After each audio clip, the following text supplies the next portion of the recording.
Fabulosity for you, and my name is Angie. If this is your first time visiting my channel, please click the subscribe button, then click the notification bell so when I upload videos, you'll be the first to know. Like this video and make a comment. This channel is about fashion, relationship advice, and lifestyle. If this is not your first time visiting my channel, well, welcome back, my queens, and welcome to the kings out there, and welcome back to all of my fabulous ones. Welcome. So today I'm going to be doing the review of the Real Housewives of Beverly Hills, Season 15, Episode 8 and Episode 9.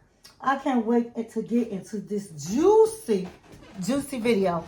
Okay, so before we get into that, I want to let everybody know I will be announcing, if you joined the giveaway, the Valentine's Day giveaway, I will be announcing the winner on Friday, okay? So stay tuned for that.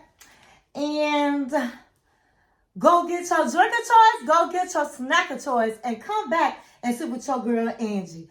Text, email, call. You better stick a light in the bottle, baby, and let everybody know that Angie is on the line. Okay, so put my shades on because I want to be throwing shade. Okay, guys, so we're going to get right into this episode, episode 8. This episode picks up after Rachel's divorce filing hit the headlines, leaving her raw and vulnerable. Meanwhile, lingering tensions from previous episodes are bubbling, especially between Dorit, Kyle, and Amanda. Now, last week, I did all the way to episode 7, but I kind of touched bases on episode 8. Okay, so some things might sound like, hey, I heard it before, and it's because you did hear it before. Okay, so Dorit and Erika joint birthday dinner where everything explodes. Okay, so Kyle puts together, that she usually do this, a celebration for Dorit and Erika's birthday because their birthdays is around the same day. So I'm going to call this Dorit versus Amanda, round 1. Dorit confronts Amanda for talking behind her back. Amanda denies it, then shifts gears and brings up the incredible sensitive topic of her son Zian's death anniversary, accusing Dorit of pushing the conversation despite knowing the date. Amanda then throws Kyle under the bus, saying she only agreed with Kyle, triggering a flashback, confirming Kyle's shared concerns about Dorit discussing her divorce with PK publicly. And so Kyle gets pulled directly into the fight. Kyle steps in, noting that Dorit made strong comments about PK's parenting at Jennifer's party. Dorit denies or disputes Kyle's memory, and Kyle fires back with the new iconic line, "Do you remember when you and I had dinner?"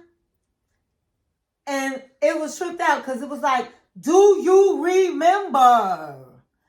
And let me tell you something. Kyle is always, she used to always talk down to Dorit all the time. And Dorit is not having it, honey. She haven't had it in the last year. She has not had it. So I don't know why Kyle keeps trying to come at Dorit. This sets Dorit off. She mimics Kyle's expression and she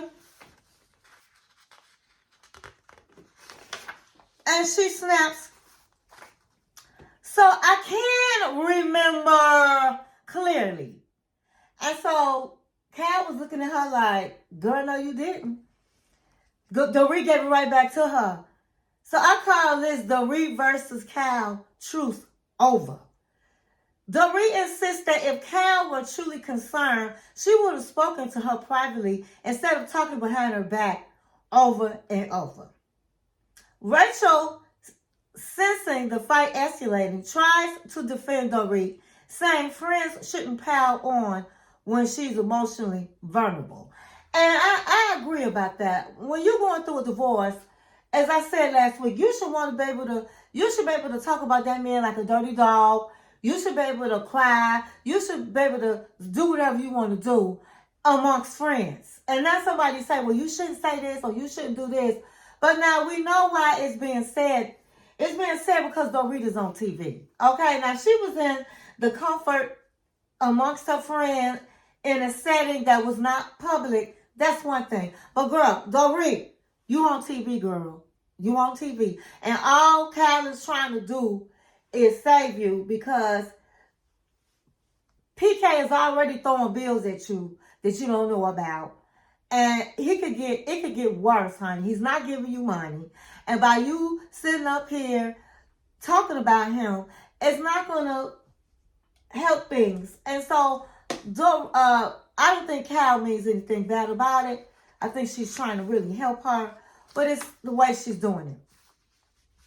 Okay, so Kyle eventually tells Dorit to be quiet and let others talk.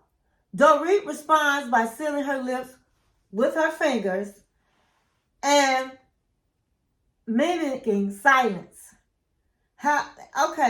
Which is the Housewives history. Somebody's always telling Dorit to be quiet. Dorit does talk a lot.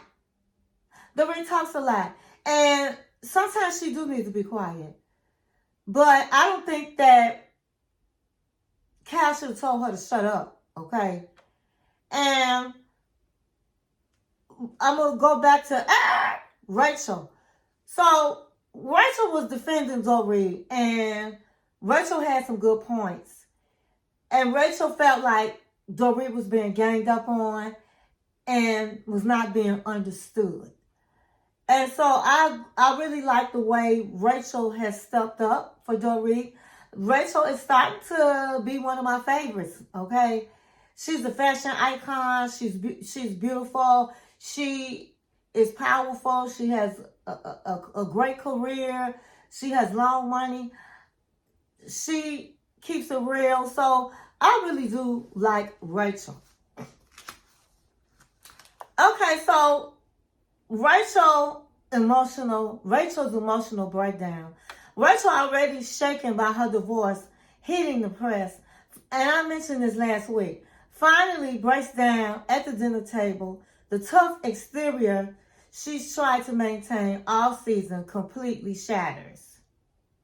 This becomes one of the episode's most memorable emotional moments. And I really get Rachel. I did touch upon this last week when I shouldn't have. But it's okay to be vulnerable and break down about your divorce. She didn't want her children to really know and be involved, but now it's in the media. But did she really think that she's Rachel Zoe and it was not going to be in the media and her children was not going to find out about it? But the way she said it was that she has to make hundreds of decisions a day. She always has to keep a smile on her face. She always has to be this tough girl. She always has to be in her best light when she does not feel like that. She is going through a divorce. And a divorce, everybody knows, is nothing easy to go through. So it was okay to have your vulnerable moment. And so when she left to have her emotional breakdown, it was Dorit and it was my girl Bowles that followed her out and let her know that we are here for you. It is okay. You don't always have to be strong. And there's some women that are in powerful positions, or just, you have your kids you have to be strong for, or your family you have to be strong for, and you have the weight on your shoulder. And sometimes you just want to just break down and cry like everybody else. And that does not make you a weak person. It just makes you a real person. Period. So, Bowles and Kelly's fertility devastation. Bo St. John and her partner Keely Watson received painful fertility news. They learned that their IVF attempt produced only 2 viable eggs, but neither developed enough for implementation. A quiet, heartbreaking contrast to the loud dinner chaos. Bose was totally devastated. She feels like she lost her babies because that's what she looked at it to be. She was excited to see what these eggs were going to develop into. And I understand all of that. I've been in similar situations. Going through IVF is not easy. Your emotions are everywhere. And it's just a very difficult time. And anytime you have some hope, lots of times your hope is gone. It doesn't work out. And so I really feel for Bose and Keely. Now, what I do like about Keely, he was very supportive. She's ready to give up and they said that she can maybe think about using another person's egg, another woman's eggs, because her eggs aren't any good. And she was afraid because Keely really wants children. But Keely was still very optimistic. He's like, baby, we're going to get through this. We're going to do it again. And it's going to happen for us. And so I'm glad that Bose, even though she's a strong woman, again, the word woman, women are women. And women are emotional. And during a time like this, you need all the support from your man that you can get. And I'm glad that he gave her the support and said, hey, we're going to get through this. And we're going to do it again. And that just made her, I could see her being lifted already. And I was really glad that she has a good man in Keely. Okay, so now I call this Sutton in the hot seat. Dorit also confronts Sutton. It was a lot of confrontation at this table. Dorit also confronts Sutton having her back. Sutton stays mostly neutral, which irritates Dorit further because she feels abandoned by people she has defended in the past. Now, Sutton basically told her, honey, you can hold your own battles. You do that pretty well. And she was like, well, no, I wasn't trying to have you fight for my battles, but it still would have been nice that you spoke up. Now, at this dinner party, let me go back to when they was at the table. Okay, rewinding. Amanda got on everybody's nerves. Amanda was acting like Dorit really was aggressive to her. Where she was frightened and had her up all night. Her heart was palpitating. Her hands were sweaty. She kept waking up. And Bose was busting her out. Bose was like, listen, girl, it was not that serious. What happened to you? It was not that serious, honey. So all that, what you talking about don't even make sense to me, girl. What are you talking about? And she was like, well, I just haven't seen people just be so aggressive. And so Dorit was like, weren't you in a cult? And everybody was looking like, what? And she was looking like, yeah. And so if you was in a cult, what that have to do with anything? No, if you was in a cult, why you acting like I just did so much to you where you never experienced it before? When I'm quite sure a lot of things happened to you in that cult. And honey, that girl couldn't do nothing but be quiet. And then she was like, well, I just haven't seen so many people just arguing with each other at the table. And Bose was like, honey, that's life. Where you been? You can't control how people... She was like, well, can't you... What do you mean? Can't you tell people how to treat you? She said, I can do that, but are they really going to do it? You can't be in charge of how people feel and what they going to do and their emotions. Girl, you better get right with it. I love me some Bose, honey. She was busting Amanda out. And I just didn't like Amanda. I don't like her because she is just... She acts like she a know-it-all. She pulls out her cell phone at the table explaining what aggressive account, I think she said accost it is. And, everybody looking at her like, girl, you too old to be acting like this. You might be the youngest one in the group, but you too old to be this doggone stupid. Okay, so moving right forward, we're going to go to the flashpoints and themes at dinner. Okay, so across the table, the emotional and interpersonal themes swirl. Miscommunication and loyalty tests. Everyone is questioning alliances. Dorit feels ganged up on. Kyle feels misrepresented. Amanda feels misunderstood. Vulnerability under fire. Rachel's divorce and Bo's fertility heartbreak serves as a reminder that behind the glam, real trauma is unfolding. Public versus private boundaries. Dorit is furious that Kyle discussed her marriage behind her back. Kyle agrees Dorit brought sensitive matters on camera herself. Okay, so friendship and free fall. Okay, so by the episode's end, the biggest takeaway is Kyle and Dorit's friendship cracked, maybe beyond repair. Both women feel justified, but both feel betrayed, and neither seems ready to back down. Meanwhile, Dorit expresses in her confessional that she's unsure whether Kyle truly has her best interest in heart, especially after feeling unprotected during her vulnerable moment. Now, my thing is this. I do believe, as I said, that Kyle has good intentions towards Dorit. I don't think that she means Dorit any harm. I think she's really trying to give her advice. I believe that Dorit wants Kyle to just be blindly on her side when she is not. I think that Dorit, on the other hand, Kyle, on the other hand, I feel she was wrong when she was last season texting memes to Dorit's husband and not calling Dorit, checking on her when she found out they were getting a divorce. Kyle had already picked the side, as I said last week, and her side is PK's side. And I feel like if you was my friend and then you gonna go be my husband's friend, I got a problem with you.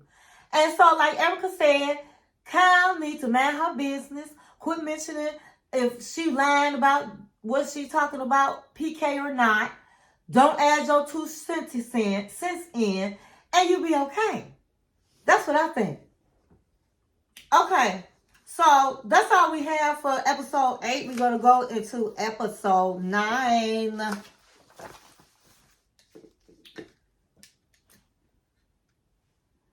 Episode 9 picks up the explosive birthday dinner blowout that we just discussed and focuses heavily on reflection, strained friendships, emotional growth, and a whole new set of awkward confrontations. So the opening flashback, the rise and fall of Kyle and Dorit.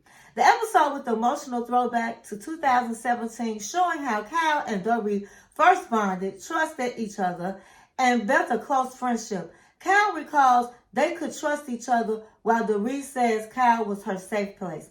Now, their relationship is nearly unrecognizable.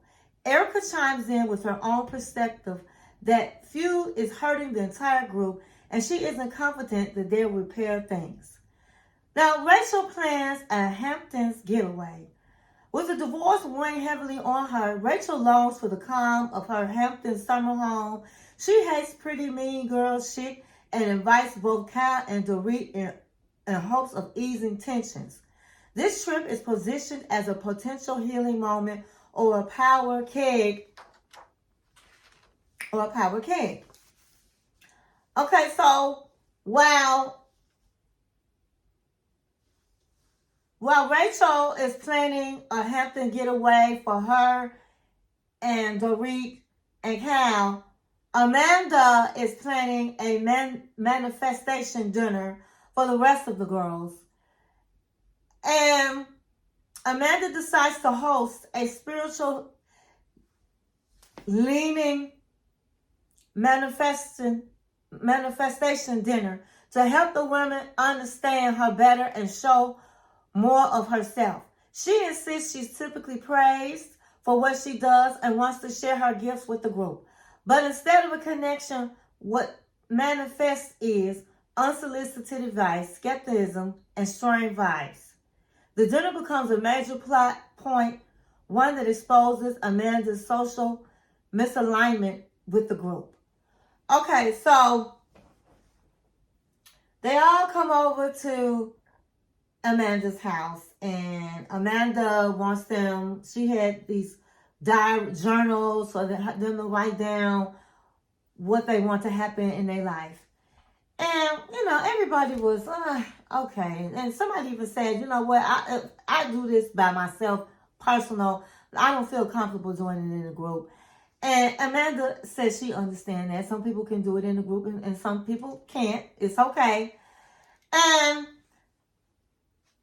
during this time, the conversation comes back to what happened at the dinner. Sutton tells Amanda that she didn't take ownership yesterday at the dinner. She's like, you did say things about Dorit's marriage, and you should have spoke up and said, you know what? Yeah, I did say that. I'm sorry about it. And own it. And you didn't do that. Instead, you caused problems between Dorit and Kyle. And she was like, I did not. How did I do that? They were already arguing. No, they were not already arguing. They had stopped arguing and they had called the truth. But then you set up and was putting the blame on Kyle when Kyle had nothing to do with this. You did say this. And so she was like, well, I'm not going to take accountability for something I don't think is my fault. So everybody was like, but that's the problem, little girl. You need to take accountability. And everybody was chiming in, telling her that she would that Sutton was right. And so she said, you have to stop. You know what? I'm gonna give you some real good advice. And this is Sutton. You can't be no punk. And she was like, and she didn't use the word punk or something similar to that. And she was like, don't even call me, don't say that in my house. Don't call me out of my name in my home, please.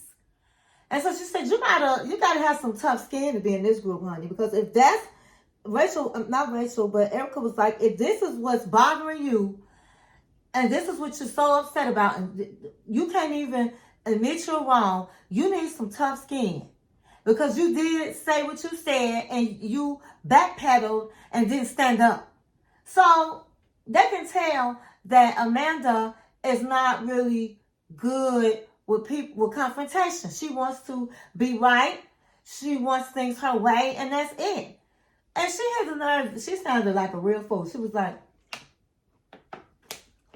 I love manifestation because when I was younger, I had a Barbie, and Barbie's house and Barbie's cars, and Barbie had this apartment that had dolphins.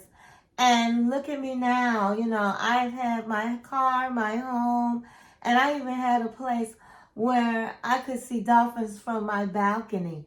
And everybody looking at her like, girl. And Bose was like, you never even had a job before. So how in the hell are you, somebody supposed to be listening to you to manifest anything? And everybody was like, how did you even become this when you never had a job? So they was kind of making her look stupid, and she has a real business, charging a lot of money, and you never even had a job. So how do you, what makes you so think that you manifesting? It sounds like you was born with a silver spoon in your mouth and never had to work. Okay, so it kind of made her business look bad, made her look bad. And so she was feeling a certain way. So Dorit meets with Mauricio trying to get through to PK. One of the episode's most revealing scenes comes with Dorit sits down with Mauricio and Kyle's estranged husband to talk about PK. Dorit's position. She says she tried for months to get PK to communicate with her, and she feels stuck in limbo without control over what happens next. Mauricio insists he's not taking sides. He claims PK has reached out, even saying PK texts Dorit requesting to see the kids and asking for a schedule. Dorit denies receiving such a text. Then Mauricio adds fuel to the fire. He's seen Dorit's text conversation on PK's phone. Dorit says he's seeing a one-sided version of the moment, underscores how messy and complicated the divorce has become and how the group is getting sucked into conflicting narratives. Okay, so Dorit is lying, guys, because Mauricio stood on what he was saying. No, he didn't just tell me that. No, I saw the text. I saw the whole text. No, that's not true. And she pulled out her phone like she said, let me show you what I see, and never did show it. So Dorit is just trying to make him look bad. Is what she's trying to do. And so she's lying. And then she had the nerve to say, well, isn't he back drinking again? And that just got on my nerves, because why are you bringing this man's drinking up? This has nothing to do with what you got going on. She is on a campaign to drag PK down in the mud. And so I believe that Dorit is lying. And does stuff like this happen in the marriage when you're going through divorce? Absolutely. PK always be having money problems, so I know he probably stopped paying some bills and sliding them over to her and not trying to do nothing, because he know she makes money from the show, good money. So she's mad about it. And mad because she's seen him kissing a younger version of herself. So in marriages, when you go through divorce, the gloves come out. People are not the same, not the people you fell in love with. And PK is trying to keep his name clean because Dorit is dragging her. And Kyle knows it. And that's why Kyle is feeling the way she feels. But at the end of the day, if this is our best friend, we're going to ride with our best friend. Right or wrong. I don't know about you, but right or wrong, I'm riding with my best friend. So Dorit is acting like Mauricio, he a trip. He came to defend PK. And I think he really wanted to try to help. But what he saw was he can't help Dorit. So then we're going to go to Sutton gets emotional about her name change. And this is what I just don't understand, honey. You've been divorced from this man for years. So why you have to have his last name? Now, I thought it was scandalous how he did it. He dissolved the marriage, annulled the marriage. That was kind of harsh. But he didn't want no more parts of you to have his family name. Sutton opens up to her daughter about her name change, revealing deep emotional layers and insecurities. This conversation is one of Sutton's most vulnerable moments all season. It's a quieter storyline that adds emotional contrast to the episode's tension-filled scenes. Now, she had the nerve to ask her daughter, your dad has annulled our marriage and does not want me to use his name, so I'm thinking about changing it.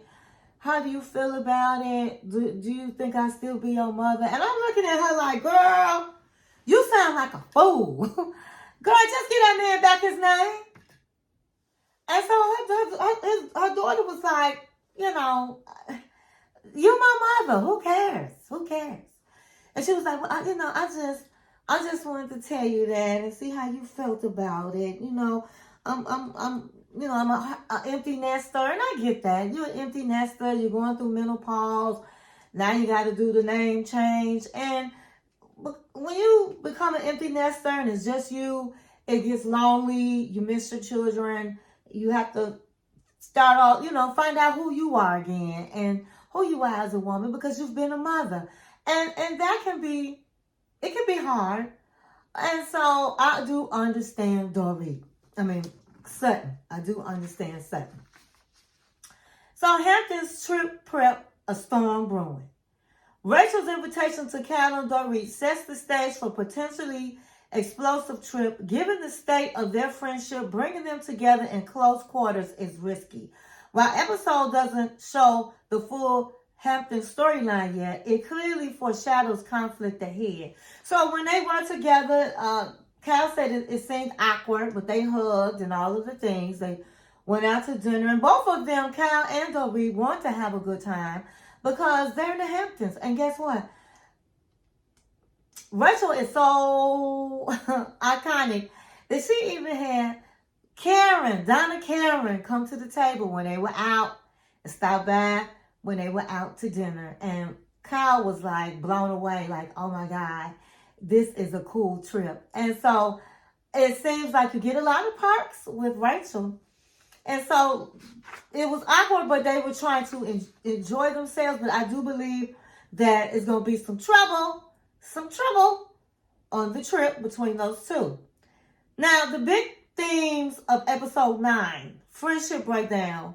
Kyle and Dorit's relationship is the emotional backbone of this episode, with the show heavily highlighting how tragic their fallout has become. Now, Kyle did ask Dorit at the table when they were eating, I don't know if it was lunch or dinner, I haven't talked to you. How did it go with you meeting with Mo? And she was like, no, it didn't go well. He was being a representative to PK.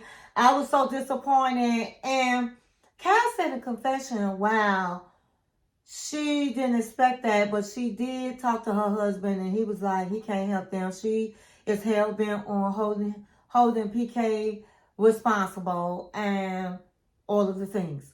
So she said, instead of saying, well, this is what I heard, she decided to be quiet. And there you go, girl. Keep your mouth closed. I don't care what Dorit say. Keep your mouth closed when it comes to her and her husband. That's on her. That is on her. Identifying and vulnerability. Sutton's emotional moment with her daughter and Rachel's desire to escape divorce stress show that women grappling with deeply personal issues. Narrative confession. Dorit's divorce storylines gets murky. She and PK have drastically different stories, and Mauricio finds himself intentionally in the middle. And he needs to stay out of it. I'm sorry.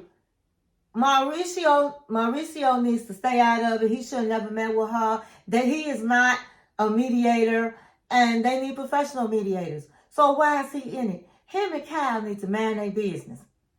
Manifestation gone wrong. Amanda's dinner meant to bring clarity and closeness instead highlights how misaligned she is with the group's energy.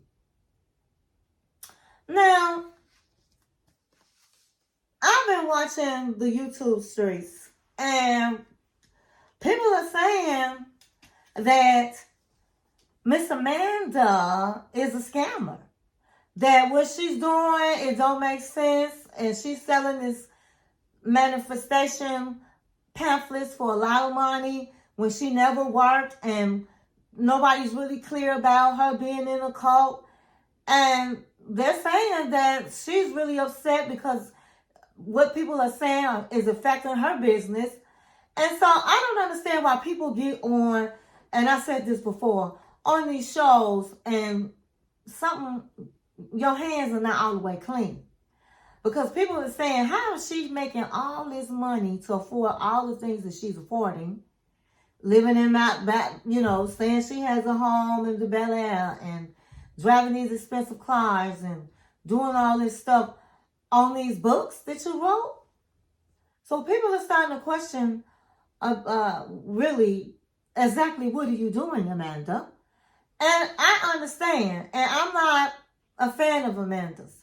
So let the chips fall where they may. We just have to wait and see in the next video. Make sure you go down in the comments and what do you think about Kyle and Dorit continuously fighting? What do you think about Amanda? Do you think she's a scammer? What do you think about about Sutton? Should she really be all that upset about having to change her last name? Put that down in the comments. And that's all I have. That's all I got. I'll see you in the next video.